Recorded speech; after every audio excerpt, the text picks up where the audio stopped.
안녕하십니까. 2019년 1월 22일 화요일입니다.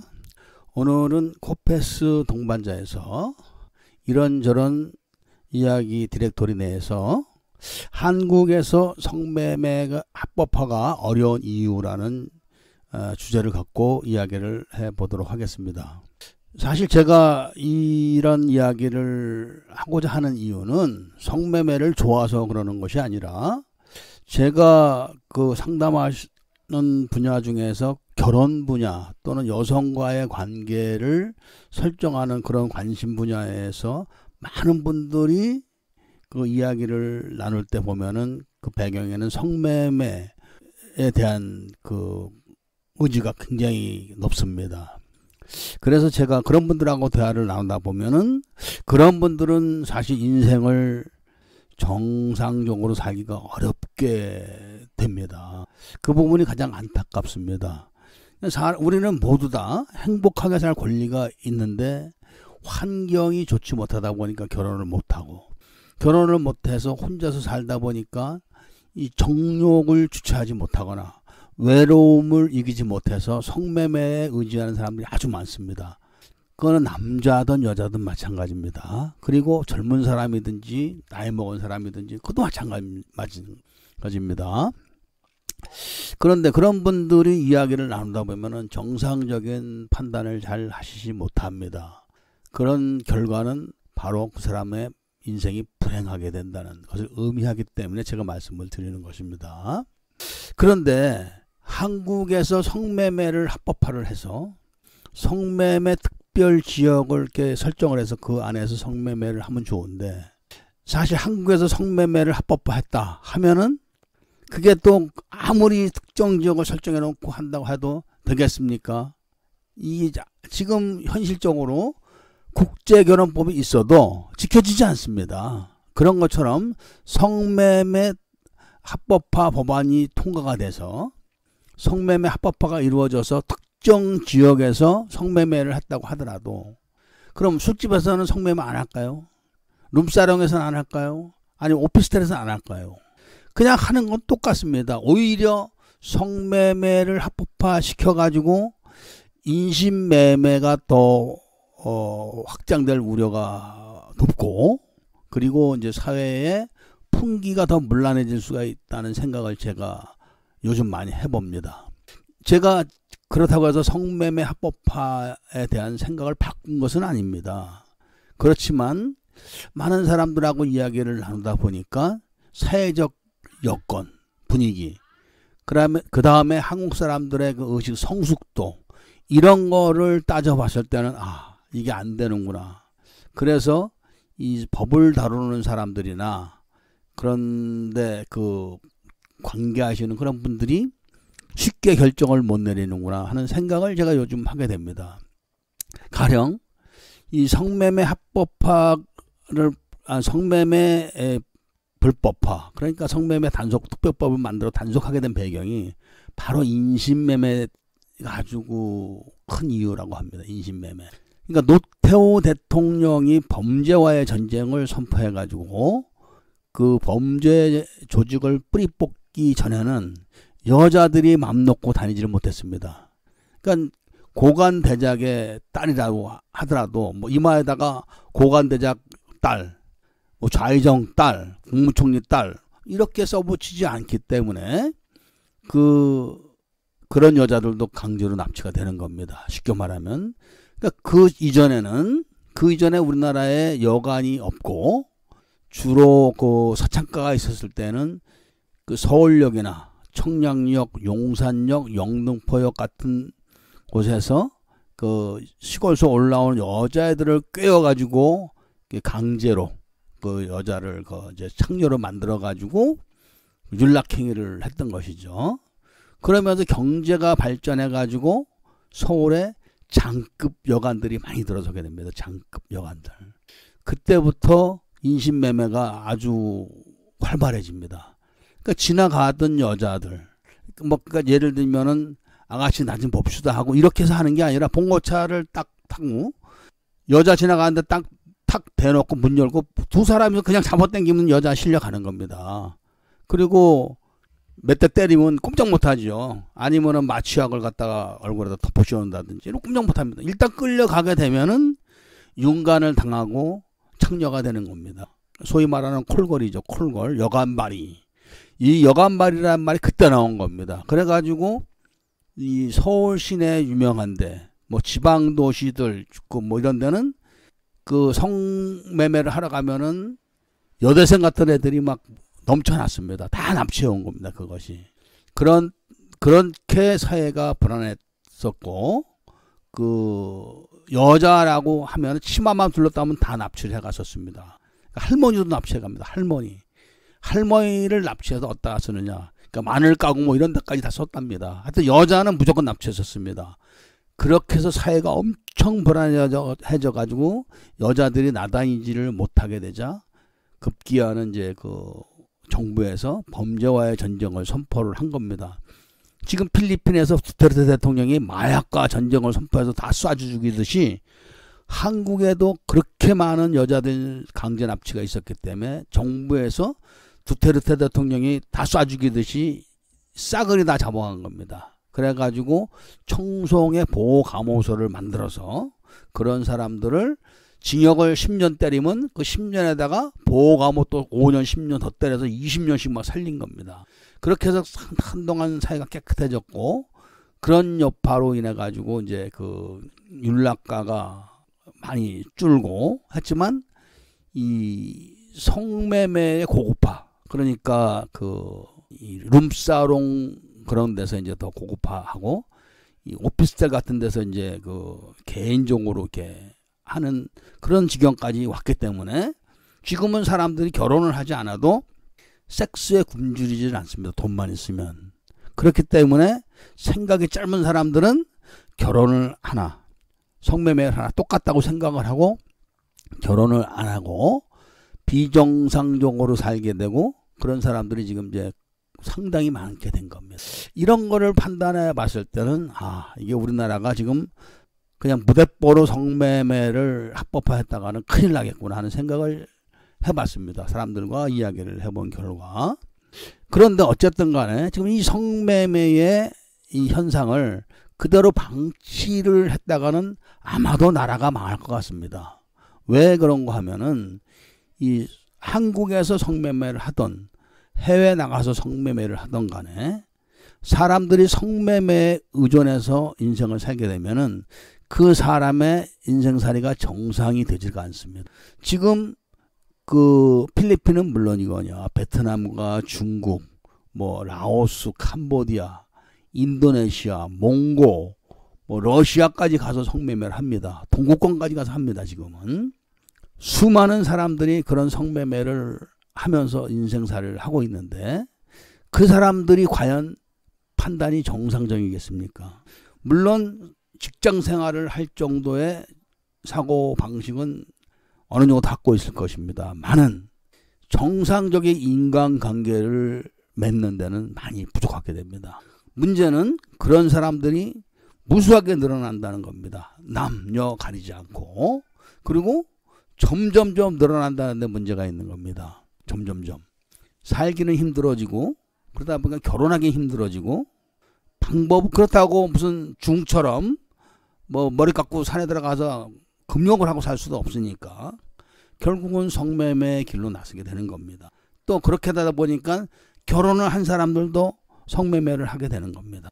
그게 아주 그 사회의 한 흐름이 돼버리는 거죠. 그러다 보니까 국가의 그 근간을 유지하는 이 정상적인 사람들이 많이 부족해지는 것입니다.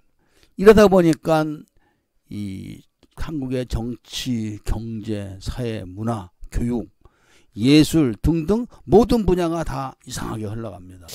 이런 것을 봤을 때 이것이 문제가 심각하다는 생각을 하게 되는 것입니다.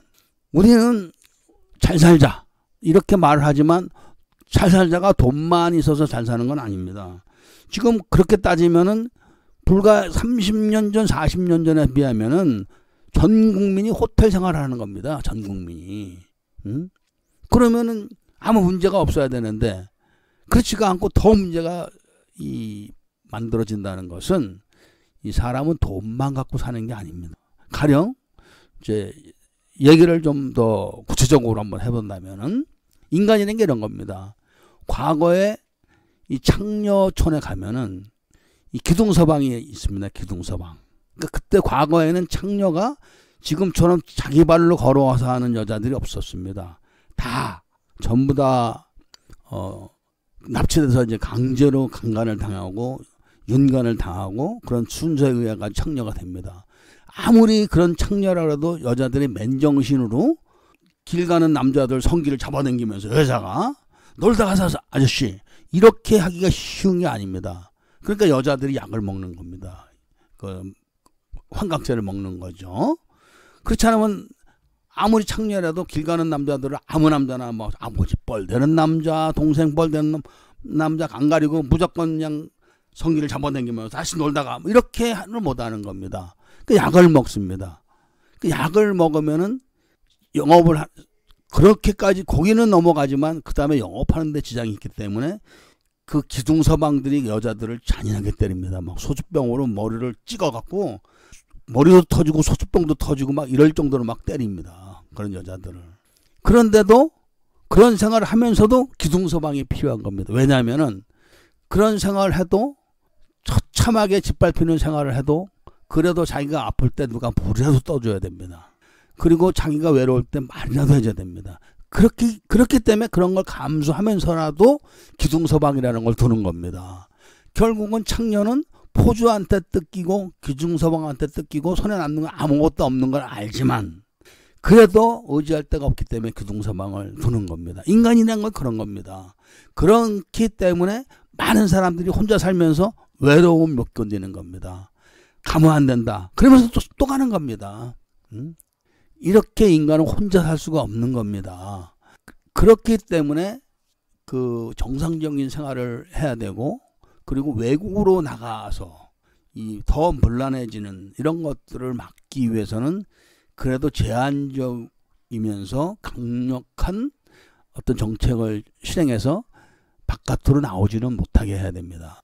그래야지만 그 사람들이 성매매 횟수를 줄이고 그래도 여자를 찾게 됩니다. 이 성매매를 한다는 것은 꼭 남자에게 국한되는 게 아닙니다. 여자들도 성매매를 할 수가 있기 때문에 결혼 안 하는 여자도 많습니다. 결혼해봐야 남편한테 돈 못 버는 남편한테 시달리고 생활 힘들어지고 저런 새끼하고 사느니 내가 나가서 몸이라도 팔아서 편하게라도 살아야겠다 하고 성매매로 나서는 여자들도 적지 않습니다. 그러니까 이런 것들을 죄다 막으려면은 성매매를 좀 합법화시켜서 강력하게 통제를 해서 일반 유흥 음식점이라든지 술집 이런 데서 또 그 오피스텔에서 막 하는 성매매를 단속이 해서 아주 강력하게 처벌을 해서 유도를 하면은 좀 낫지 않을까 합니다. 그러니까 성매매 합법화도 이게 쉬운 게 아닙니다. 정부에서 정책을 만들고 또 법안을 만들 때는 다 잘 되자고 만드는 겁니다. 예를 들면 국제결혼법을 만들 때는 국제결혼을 하는 사람들이 집이 없습니다. 예를 들면은 그러니까 여인숙에서 살면서 결혼을 합니다. PC방에서 게임 아르바이트 하면서도 결혼을 합니다. 그리고 심지어는 고시원에 살면서도 결혼을 합니다. 그리고 돈이 없어도 대출을 받습니다. 1,000만 원. 그래가지고 결혼을 합니다. 그러니까 여자가 도망가면 1,000만 원이 도망가는 겁니다. 그러니까 여자가 튄다면 1,000만 원이 날아가기 때문에 여자를 찔러버리는 겁니다. 그런 걸 막기 위해서 국제결혼법에서는 부양 능력을 가장 우선적으로 보는 거를 핵심으로 만들어 놨는데 다른 게 허술하다 보니까 이 개판 다 된 겁니다. 지금 국제결혼법이 집행하는 사람이나 감독하는 사람이나 업을 하는 사람이나 다 망하는 거죠. 이런 것처럼 이 성매매 합법화도 또 어설프게 했다가는 국가 자체가 더 힘들어지지 않는가 하는 생각을 며칠 해봤습니다. 왜냐면은 참 이런 겁니다. 나이가 50, 60 먹은 분들도 결혼을 하고 싶어 합니다. 근데 이게 쉬운 게 아닙니다. 예를 들면은 한국 사람이 필리핀 여자나 캄보디아나 뭐 이런 여자하고 결혼하고 싶은데 나이가 60이다. 근데 한국선 사실 60이라고 해봐야 노인축에 껴지도 못합니다. 어디 저기 그 종로 상가 이런 데 가면은 심부름 다녀야 됩니다. 60 먹은 사람들은. 막걸리 사러 다니고 뭐 이래야 됩니다. 노인축에 들어가지는 못합니다. 그렇지만 후진국에서는 60이다 하면 저 사람 내일 모레 장사 치러야 되는데 이렇게 생각을 합니다. 그렇기 때문에 어려운 겁니다. 그래서 저는 그래서 제가 그런 분들한테는 그런 분들도 다 성매매를 합니다. 얘기를 나눠보면은 외로우니까. 근데 그런 분들도 결혼을 하시려고 합니다. 그런데 이면에는 결혼하려고 하는 목적이 바로 섹스에 대한 해결이 우선입니다. 이렇게 해가지고는 결혼 생활이 되는 게 아닙니다. 그래서 요즘 제가 들어서 가장 많이 생각을 하는 부분이 인간적인 그런 교감, 남자와 여자가, 즉 사랑이라는 거는 주는 겁니다. 받는 게 아닙니다. 사랑은 아무리 외로워도 내가 외롭지만 내가 사랑을 줄 수만 있어도 외롭지 않습니다. 그리고 사랑을 주어가지고 사랑을 받는 사람이 행복해하는 거를 보고 보람을 느끼기만 해도 행복한 겁니다. 아, 내가 그래도 누군가를 행복하게 했구나. 나 때문에 누군가가 행복하구나 라고 느끼기만 해도 그 사람은 행복한 겁니다. 이미. 그런데 상대도 사람이기 때문에 자기를 행복하게 해줬기 때문에 상대방을 사랑을 되돌려줍니다. 그때부터 사랑은 주거니 받거니가 되는 겁니다. 그런 관계로 돼야 되는데 오직 섹스만 하려고 들고 그 외에는 다른 생각을 못하게끔 다 이 사고방식이 마비가 돼버립니다. 그 성매매 때문에. 이런 것 때문에 지금 한국에서 행복 찾기가 아주 어렵습니다.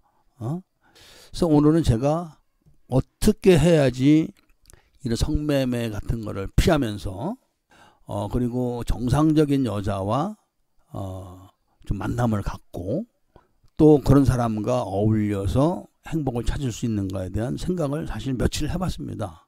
그래서 방송도 사실은 좀 못했습니다. 물론 바쁜 것도 있었습니다만은 이 상담을 하다 보면은 아주 처절한 거죠. 당사자한테는 하루하루가 매일 외로운데 그리고 그거를 견딜 수 있는 그런 능력이 없는 겁니다. 무슨 뭐 무학대사도 아니고 도선대사도 아니고 그냥 평범한 민초들입니다. 이 사람들은. 그러니까 오늘 밤 외롭다 이거 당장 괴롭다 이거야. 외로우니까.